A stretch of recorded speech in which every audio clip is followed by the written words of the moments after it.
나이가 들어서 잘못하기 쉬운 게 뭐가 있냐면 나는 다 해봤다. 나는 다 한다. 뻔하다. 어렸을 때, 젊었을 때는 추억하고 살 수가 없어요.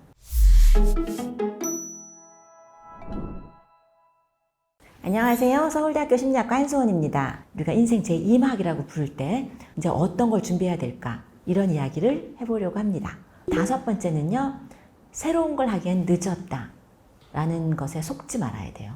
늦지 않았습니다.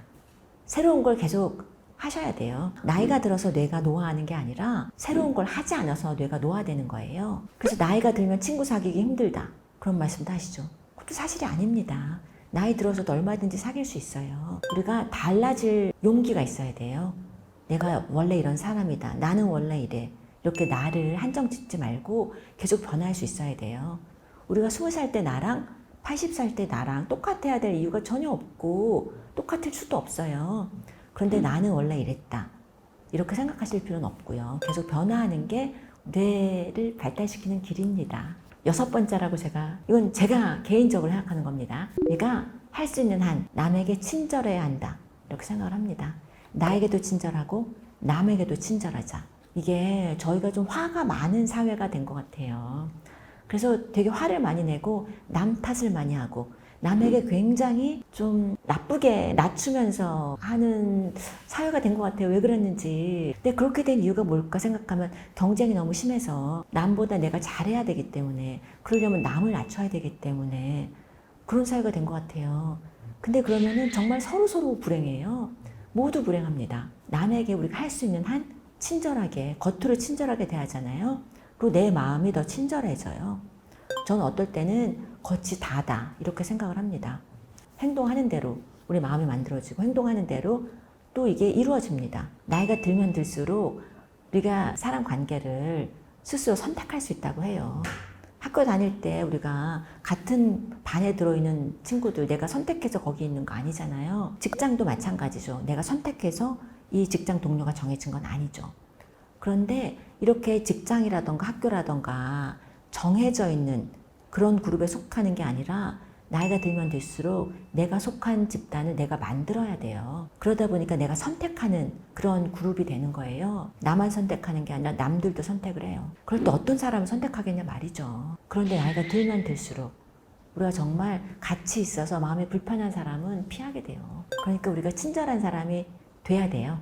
친절하게 행동하면 친절한 사람이 됩니다. 나이가 들면서 중요한 게 또 뭐냐면요. 호기심을 가지고 새로운 걸 찾아가야 돼요. 즐거운 걸 찾아가야 됩니다. 이 얘기도 제가 가끔 하는데 아인슈타인이 이런 말씀 하셨었어요. 나는 남보다 나은 게 없다. 그냥 열정적인 호기심이 있을 뿐이다. 우리는 또 아인슈타인 얘기하면 뭐 천재적이고 이렇게 생각을 하잖아요. 그런데 그 천재성이 무엇이냐? 호기심인 거예요. 이건 왜 이러지? 이건 왜 이럴까? 우리가 나이가 들어서 잘못하기 쉬운 게 뭐가 있냐면 나는 다 해봤다. 나는 다 한다. 뻔하다. 꼰대죠. 근데 그렇게 되는 게 아니라 이건 왜 이렇지? 궁금하다. 신기하다. 이렇게 스스로 호기심을 만들어가면 더 궁금하고 더 신기해져요. 더 재밌어요. 심지어 이런 연구도 있습니다. 호기심을 가지고 있는 것들은 우리가 더 잘 기억을 해요. 이건 나이가 들수록 그렇습니다. 기억력 테스트를 할 때 내가 이게 궁금했던 거, 이거 궁금하네? 이렇게 했던 것들은 나중에도 더 기억이 잘 나요. 아무것도 궁금하지 않으면 기억력 뚝뚝뚝 떨어지는 거예요. 그러면 정말 즐거운 게 없어지고요. 그리고 인지 기능도 떨어지죠. 궁금하지 않으니까요. 그래서 새로운 추억도 계속 만들어야 됩니다. 어렸을 때, 젊었을 때는 추억하고 살 수가 없어요. 새로운 친구를 만들어서 어디 또 가봐야지. 안 가본 데 가보고 새로운 거 배워보고 새로운 활동도 해보고 하는 거죠. 새로운 추억을 만듭시다. 네. 그리고 마지막으로는요. 나이가 들수록 행복해지는 비결이 뭐였냐면 그건 우리가 인생에서 목표가 달라져서 그래요. 젊었을 때는 성취가 목표였다면 나이가 들면 들수록 정서적인 것, 사회적인 것이 목표가 되거든요. 그러기 때문에 나이가 들어서 더 행복해진다고 합니다. 그러려면 어떻게 해야 되겠어요? 우리가 사랑하는 사람, 그런 사람들 자주 만나야 되겠죠. 보고 싶은 친구인데 바빠서 1년 동안 한 번도 못 봤다. 그런 친구들 있잖아요. 그쵸? 네. 그런 친구들도 우리가 연락을 해서 만나고 나중에 만나지. 나중에 또 언젠가. 그런 시간이 얼마 없다라고 생각을 하고 가족도 만날 수 있을 만큼 자주 만나고 그렇게 하셔야죠. 이것도 이제 저희가 많이 하는 얘기인데요. 이거 하버드 그랜트 스터디라고 1938년에 시작한 아주 가장 오래된 종단 연구입니다. 이제 하버드 남학생 300명 정도랑 보스턴 지역의 다른 남자분들 남학생 이제 300명 정도를 이제 평생을 추적한 거예요. 그 다음에 그 자녀, 손주, 뭐 중손주까지 이제 추적 연구를 한 거예요. 그런데 그 연구 결과에서 나온 게 이거예요. 긴 세월들 보면은 이 사람의 건강과 행복을 결정하는 게 뭐냐?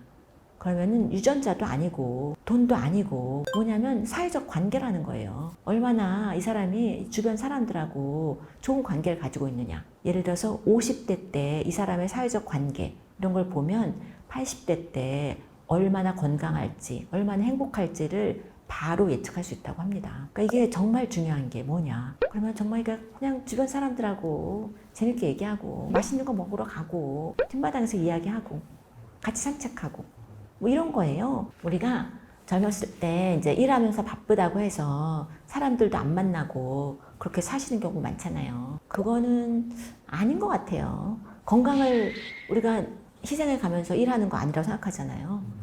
그거랑 마찬가지로 사회적인 관계를 우리가 그걸 희생해 가면서 우리가 무엇을 추구한다. 그것도 아닌 것 같아요. 나이 들면서 준비해야 될 것 8가지씩이나 이야기를 했잖아요.